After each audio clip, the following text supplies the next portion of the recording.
Games focused on exploration have always been a particularly enjoyable thing for me.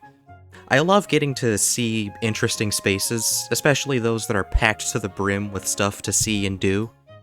Even if it's something as simple as a Gmod map, digital spaces that are explorable will always fascinate me. So it's only natural that I'd be interested in A Short Hike, a game almost entirely built around the concept of exploration. This is one of those games that's always interested me, but I've never actually tried to play it. It's kind of just wasted away in the depths of my backlog forever, and I'm not alone in that. For this video, I've also dragged famed YouTuber antiXTRA along with me to experience this thing. Similarly to renowned YouTuber Goast, I too have been fascinated by games that take you on a journey. Death Stranding and Final Fantasy XV are two instances which create a physical journey for the player to set off on, exploring various environments and connecting with different individuals on the way. I too enjoy connecting with people. I wonder what kinds of people this game will have. I'm hoping for something interesting. Can one of them have yellow fever? Or like the bubonic plague or something? Avian flu, perhaps? Unfortunately, the game takes place way after the plague, which is a huge missed opportunity. Would have led to some great character moments, particularly from our main character, Claire. Claire is a bird, which does kind of make up for the lack of disease. No, but seriously, this game has a lot of characters, all of which aren't all that exciting on their own. They just are there to add to the atmosphere. They're like NPCs in a Zelda game, that's how I'd put it. Like, the Bean Man doesn't really have much of a personality, but where would we be without him?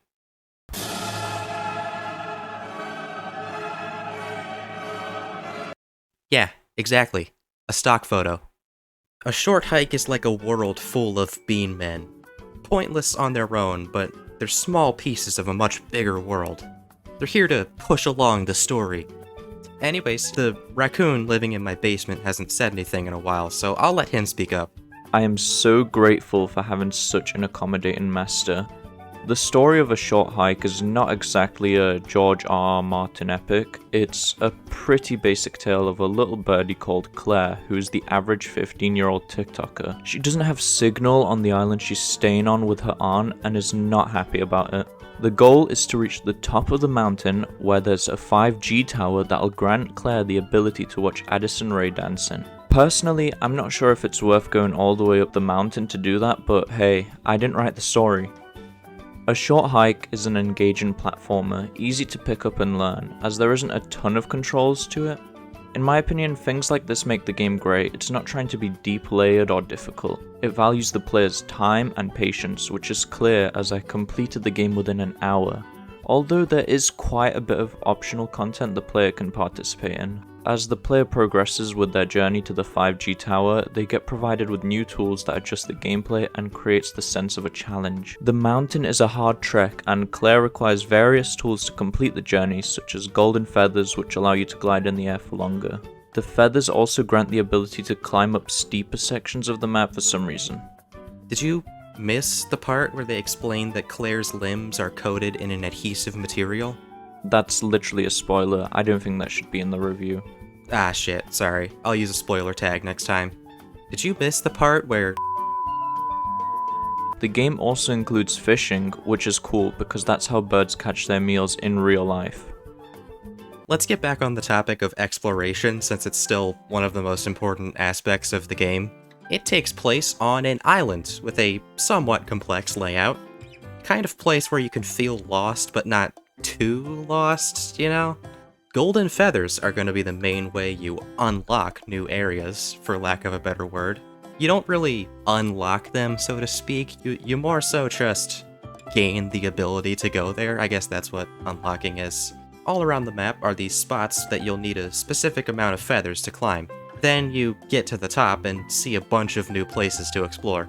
It's got the same kind of overworld design as like Breath of the Wild, where points of interest are often obscured by other things. So you see something interesting or a path you haven't been to yet, and then you go there and you find like 8 more things to check out. or you'll find a chest tucked away behind something. Each time you get to a new area, you'll find something else to go to. The game encourages the player to remember previous locations they encounter, as further down the game you collect enough items or unlock new abilities, allowing for opportunities from the start of the game to open up. Everything this game does, from the storyline to lock in certain events until later, clearly shows the purpose of this game. It's for the player to take on a journey in whatever fashion they want and feel a sense of achievement at the end. The majority of a short hike is optional, but it's encouraged to complete as much of it as possible because your accomplishments add up in the end. Just as all games with an emphasis on exploration should have, this game features collectibles, such as the aforementioned golden feathers. You can find these in a variety of places. For example, you can buy them from this guy, or from this guy, or even just find them laying around. But it's probably in your best interest to buy the ones you can first. The currency in this game is just coins, pretty standard. Pretty early on in the game you can find this toy shovel that you can take to this frog dude and trade for a real shovel. And the real shovel is one of the most useful items in the game. All around the map are these tiny dig spots that most often just give you coins. Sometimes there's things other than coins, but it's rare. I ended up with a lot of coins, more than I knew what to do with. Aside from feathers, there's not really much to spend them on. Except for this hat. There is in fact a hat. You're not a true gamer if you didn't buy the hat. Also dotted around the map are chests. Unlike the dig spots, these have no prerequisite to open. Chests also most commonly have coins in them, but opening them is enjoyable, so I do not care. There's also a couple other items you can use in this game.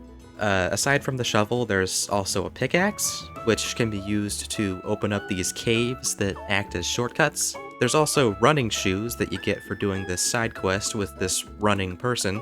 See, if you help them run good, then you too can run good.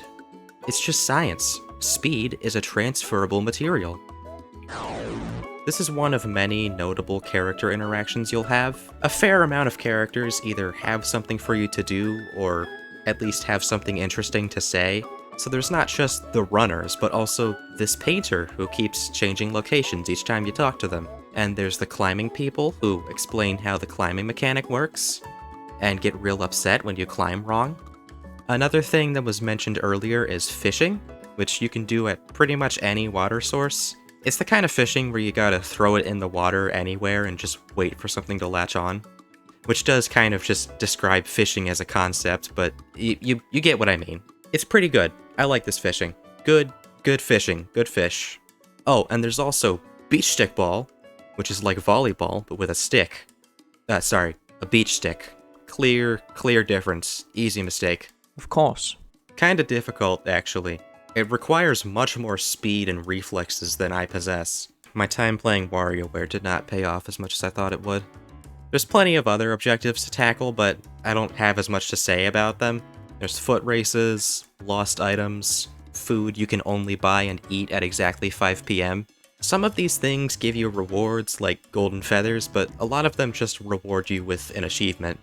I didn't get any achievements though, because I played the game on the Epic launcher. Anyway, despite a short hike seeming to have a basic narrative, it actually mildly surprised me with its cornball ending.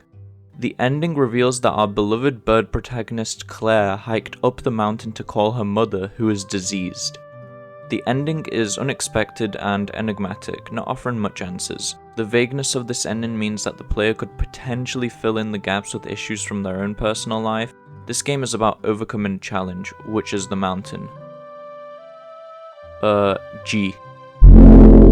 One of my favorite things about this game is its overall aesthetic, like the graphics, most obviously.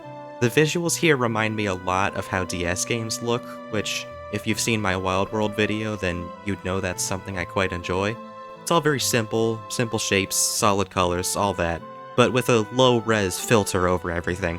It perfectly hits that sweet spot where the graphics are low quality, but in the best way possible. The oversaturated color palette and warm tones make Hawk Peak Island feel welcoming and pleasant. As you progress up the mountain, the color scheme advances into something colder and more blue, indicating that your journey is nearly over. The game does a great job of achieving its goal, making the player feel like they've undergone a long, winding journey through its use of color. The music is also a really good aspect of the game.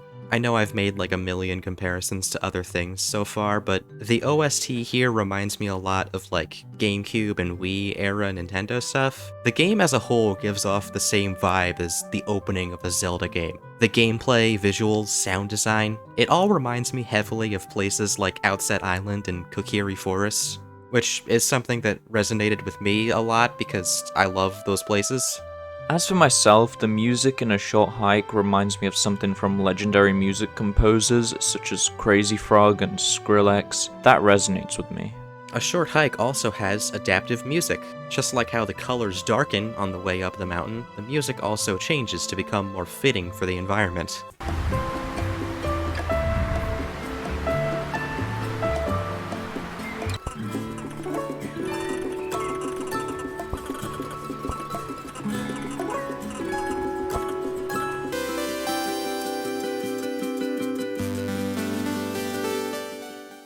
Ultimately, A Short Hike is a cute and highly polished platformer, taking you back to the early days of video games, giving the player the sense of nostalgia about the early 2000s, about the PS1 and Nintendo DS. Its art style is a huge selling point for me because you don't see games like these come out often, attempting to emulate the visuals and feel of older generation consoles.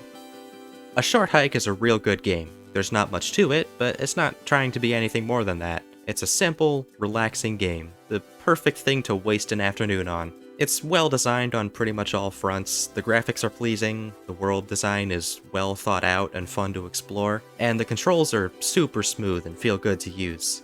And it's jam-packed with stuff to do. Every corner of this place has a new hole to dig or a new person to talk to.